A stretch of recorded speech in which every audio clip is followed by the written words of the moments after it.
Welcome to Interviews from Mexico. I'm Laura Carlson, and I'll be your host as we look at cutting-edge issues with the men and women who know them best, here on Telesur.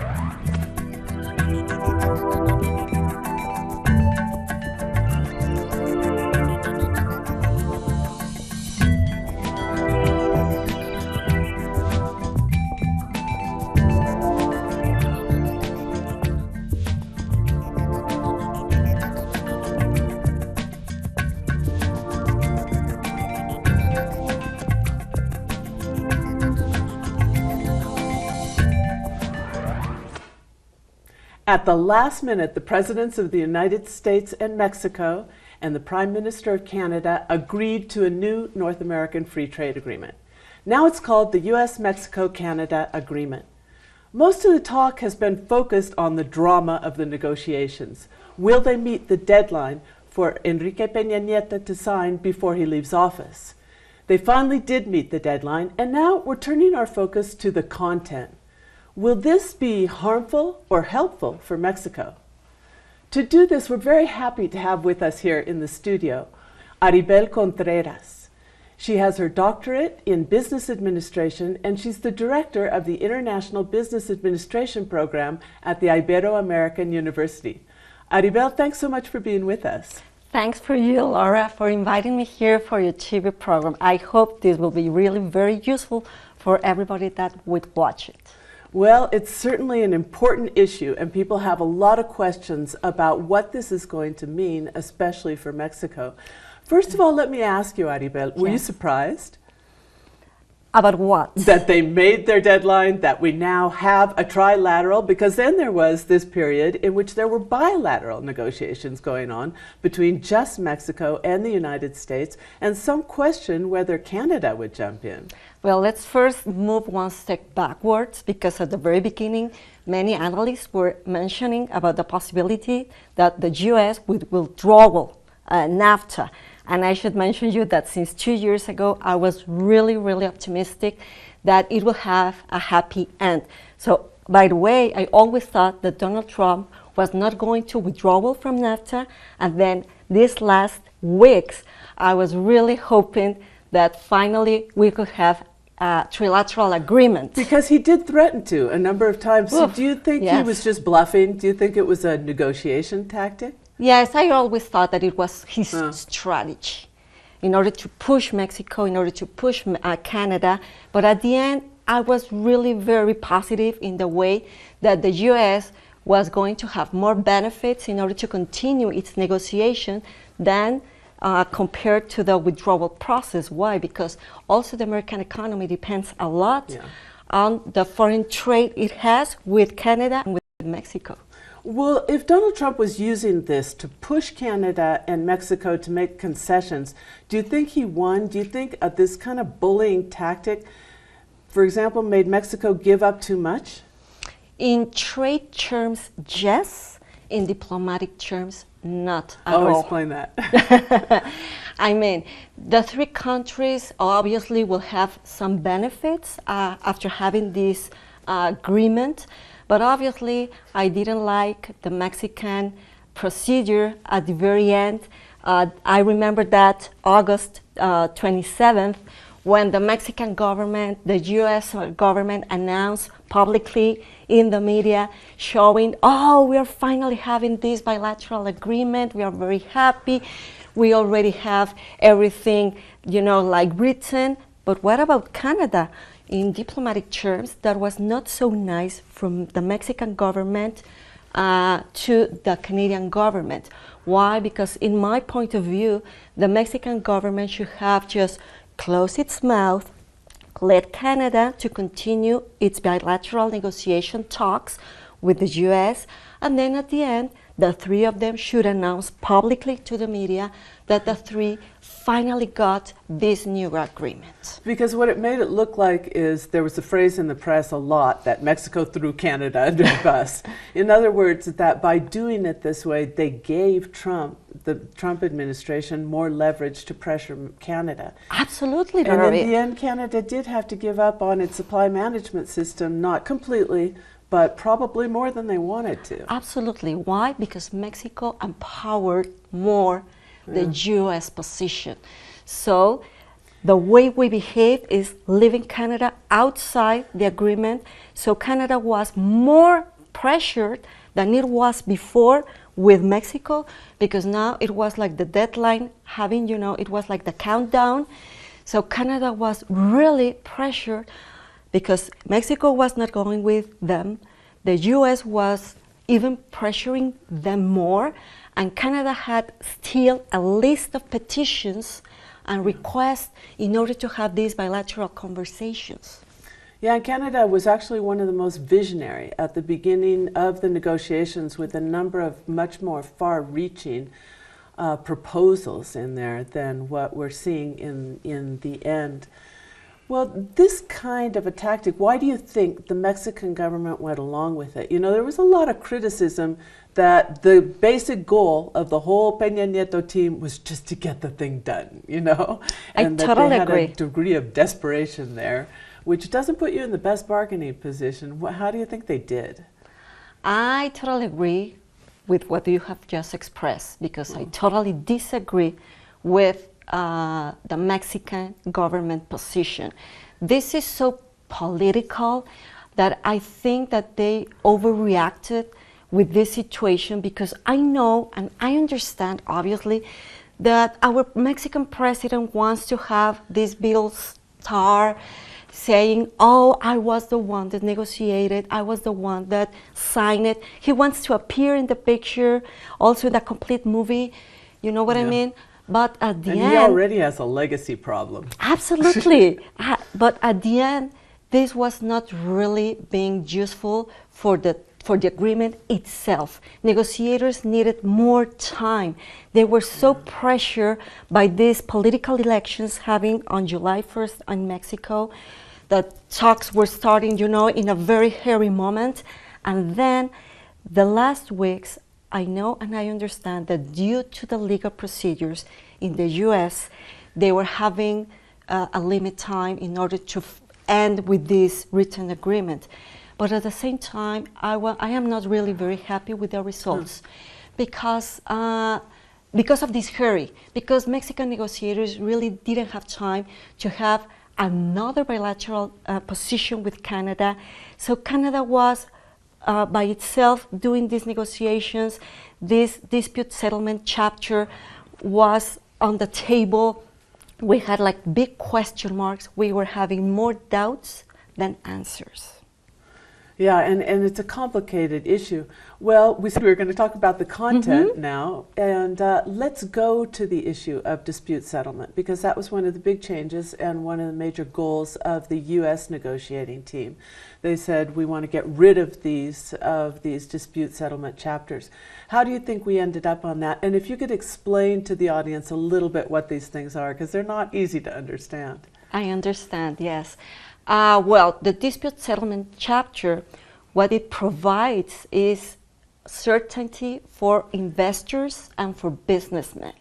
This means that in case you have a trade or an investment dispute, you can establish a panel where, in a very neutral way, it is going to be solved if either one side or the other one has the reason. Americans wanted to obviously disappear this chapter because what they intended was that every dispute was going to be solved in their local law. Yeah. So obviously for Canada and for Mexico was going to be in a very disadvantaged way.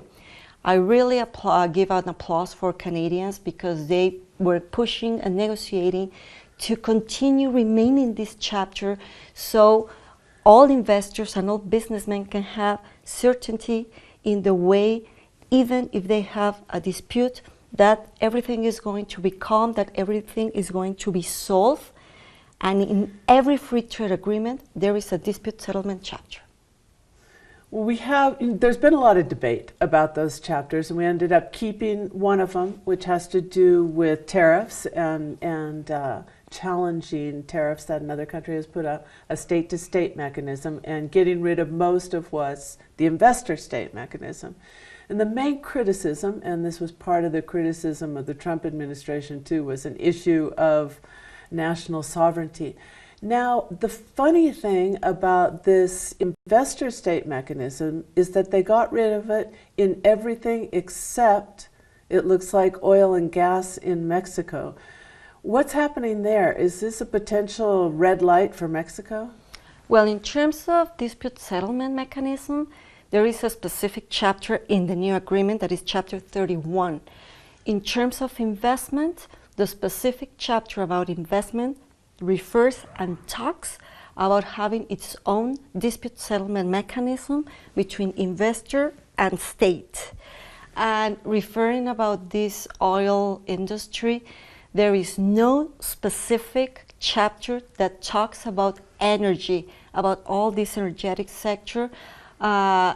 We have obviously now these reforms in our law that allows private investment, but specifically on the new agreement, it is not specified in any chapter.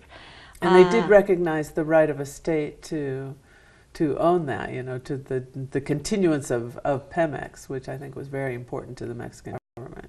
That's right. But for example, Laura, I should emphasize that for Canadians, it was extremely important to remove from the agreement everything related to the cultural industry, not even to include a dispute settlement mechanism, but for them it was just untouchable.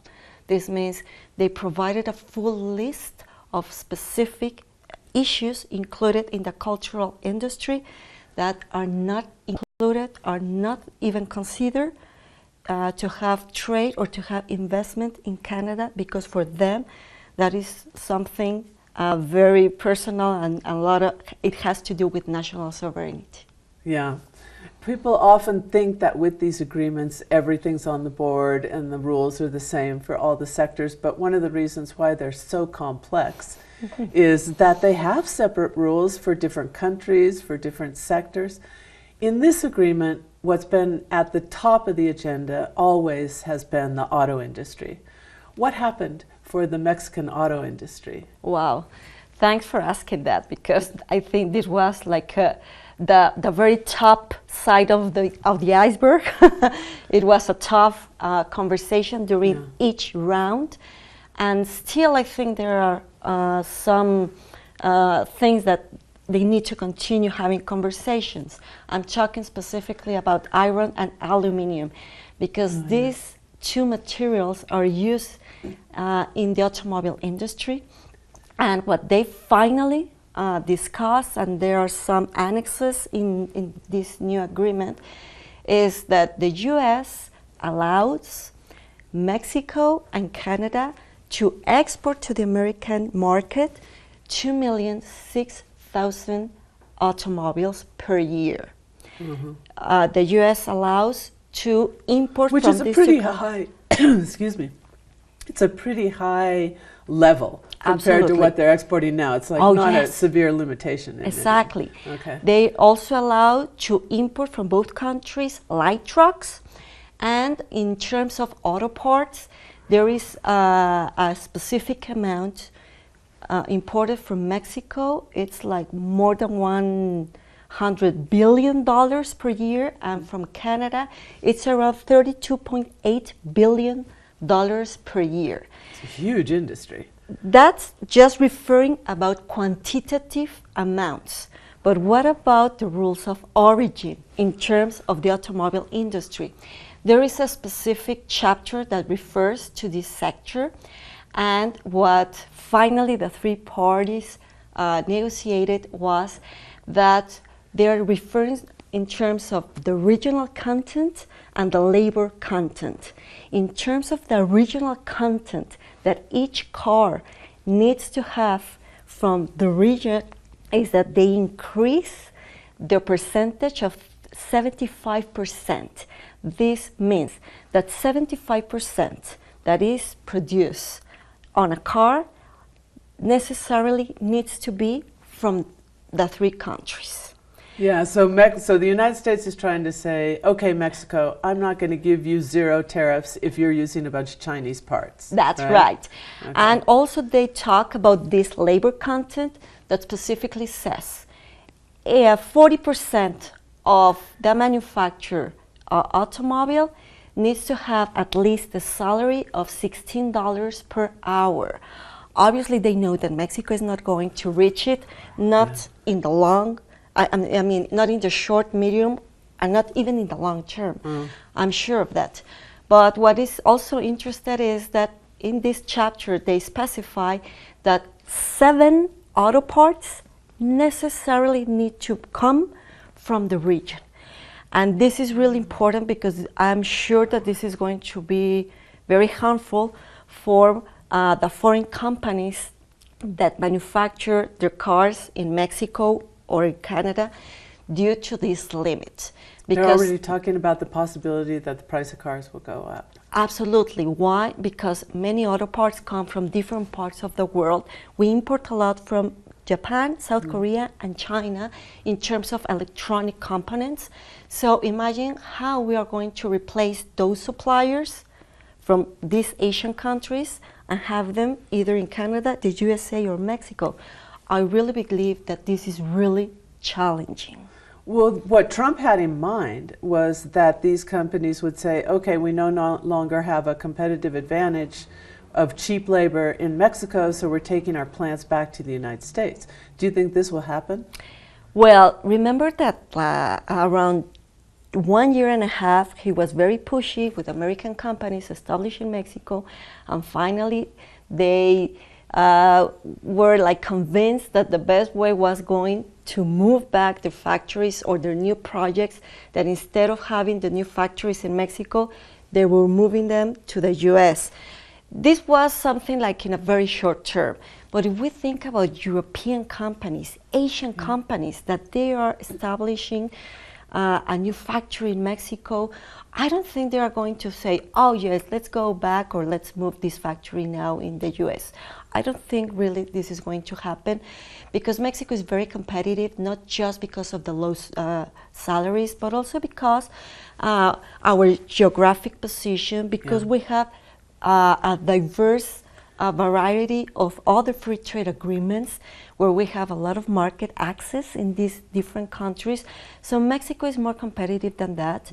And obviously, yes, cost of production will increase, but I am very positive that this automobile industry will establish new policies in terms of saying what we need to do from here to the future in order to be ready for these new challenges. This is not going to be easy. The government hasn't expressed about the how. I mean, with this agreement, we now have the what, but there is a lack of tactics, of strategies about telling the industries how. So I think this is going to be the new challenge for the new Mexican administration. And that depends a lot on implementing secondary legislation too. So we're really just beginning in some ways that process of implementation. I think it's an important point that you make in the auto industry, that it's not like the maquila. It's not where you can close down shop and move somewhere overnight. These are significant investments in infrastructure and everything else and one of the most vertically integrated chains in the world. It was very important for them that Canada get on there for the auto industry too. And of course, you know, we got this framework from Donald Trump that it's Mexico against the United States, it's Canada against the United States. You know, they have really been taking advantage. This is his discourse. But when we look at something like the auto industry, it really doesn't look like one country against another. How much of this nation against nation framework, when we talk about trade, is applicable and how much is just rhetoric? Well, this is not a trade war. Even Donald Trump believes that all the world is against America. I should emphasize that obviously this is not. Why he's saying this? Because the U.S. has a trade deficit with Mexico, and specifically in the auto sector. So when you are an ignorant person and you believe just in what you get for information that is very superficial. Obviously, that's why those words are coming from his mouth. And a lot of these exports are U.S. company exports. Absolutely, and they Ford. import auto parts from the U.S. So Yeah. this is globalization of production, where all the value added is coming from different countries. Cars are assembled over here, and as the final step of production is done in Mexico, that's why we are the ones that are exporting the cars. But they are not 100% Mexicans. And we cannot stop globalization. That's what he should know. I know that he's very protectionist, very nationalist, and now he's becoming against multilateralism. But he should remember that the U.S. was the one that created the GATT in the year Absolutely. 1947, because they were the first ones that were promoting free trade, all the agreements. Mexico was the one that was many steps behind, and now it seems that the story is moving the actors, and now it's putting China as the first promoter of multilateralism, when China was just the opposite side many years ago. And that's why also China is in this scenario. Why? Because we need to remember that the new agreement talks about non-market country free trade agreements. Oh, that's an interesting clause. Who expected that in a trade agreement? Tell us about it. Yes, thank you. And I should mention, Laura, that this one was really a surprise for me, because they never mentioned in any round about this situation. And it is in the Article 32.10 that it specifically says that any of the three parties that would like or shall have the intention of negotiating any free trade agreement with a non-market country, first it needs to say in advance to the other two parties its intention. Oh, you know, I'm interested in having these negotiations with this non-market economy. After the other party say, okay, you can continue, then once they have the final text, they need to share it, even it's confidential, to the other two parties, and both of them shall give the authorization to this third party if this country is allowed or not to sign it. And if there is something that these two parties totally disagree, this country is not allowed to sign it, and if it does, then these two countries are allowed to withdraw from this new agreement. So for me, this was really totally surprising. Obviously, they don't mention the word China, but obviously due to this trade tension, we understand that Everybody knows what they're talking about. That it's against China. That's why China is very angry. Because if China is interested in signing a free trade agreement, for example, in this case with Mexico, Mexico should tell them in advance, 60 days. Mexico should share the text. Mexico should ask authorization. So over here, for me, gives me this reflection. Where is the independence of our Mexico? Where is our multilateralism spirit? And what is this article about? Really? Well, you can understand. Let's say we can understand why Peña Nieto would sign this. He wanted to get the thing done. He's leaving office. But the new team of Andrés Manuel López Obrador was involved in these last-minute discussions. Why would the new government, which has spent the entire campaign talking about the need to diversify Mexican trade, and of course that means China, it has to mean China, in a moment when, historically, for a long time, over 80% of the trade is with the United States, and we see some of the political implications of that, as well as the economic. Why would they sign off on that? I really think that also for López Obrador and his team, there was a hurry that Peña Nieto is the one that is going to sign it. Why, Laura? Because what I see is that whenever we have a situation, a tough moment, or a disagreement with them, what López Obrador will say is, I was not responsible of signing it. Go look for Peña Nieto and ask him why he signed it. It's a way, as in Mexico we commonly say it's a way to wash his hands. Yeah, yeah, in English too. It's very convenient, not also for Peña Nieto to appear in the picture and for his legacy, as you already mentioned, but also it's a very important strategy for López Obrador, just to say if something goes wrong, I'm not responsible, I didn't negotiate it, I didn't sign it, so it's not my responsibility. Or maybe let's ask citizens what their opinion about this is going to be, as everything what he wants to do in his public administration. So that's why we'll have to keep an eye on that clause, because it may tie their hands for some of what they want to do. Moving on, what other things do you think, what do you think the most important point, aside from those we've discussed in these new agreements, is for the future of Mexico? Well, I should emphasize, for example, the anti-corruption chapter. This is totally new. Why Canada and the U.S. tried to include this? At the very beginning, I thought it was going to be a clause, but then by the end, it ended as a chapter. Why is this important? Because according to Transparency, which is an NGO, they produce every year a perceptions of corruption index. And on its last version, that is version 2017, they ranked Mexico on the lovely position of 135 among 180 countries ranked, where 1 is the most transparent country and 180 is the most corrupt country. So and it actually went down, didn't it? Yes. For example, Canada is in the position number 8. The U.S. is in the 16th position, but Mexico is so far away in the position 135 that for these two countries was very important to include this chapter, but it was more focused, for Mexico.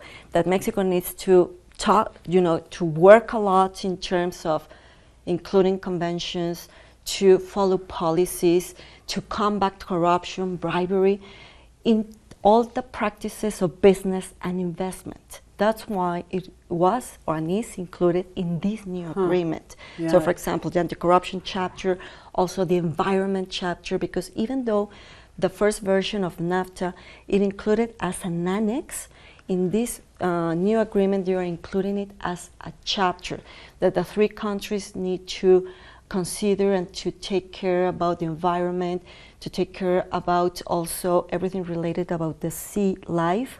And also they are including that it is totally illegal to have trade about those protected species that are in extinction. Well, that could be very important. And then, of course, labor coming from being a side agreement to being part of the agreement itself too, which Absolutely. could have major impacts. And I should also mention about these macroeconomic policies that also it had caused like a little conflict between the population about what about this exchange rate matters, because this is also new, Laura. Oh yeah. I don't know if you have heard about it, that many years ago China used its exchange rate, the yuan versus dollar, that what they did was to make cheaper their currency so the Chinese exports were going to increase in the American market. Yeah, manipulating currency. Exactly. So now that's why this chapter is included. It's chapter number 33, because for the U.S. it's very important, specifically, that Mexico doesn't do the same. Yeah. Well, it's very interesting. I think we're going to have a second part, because Absolutely. we've come to the end of the show, and Oh, there's wow. still a lot in there that we need to talk about and think about what it's going to mean for the future.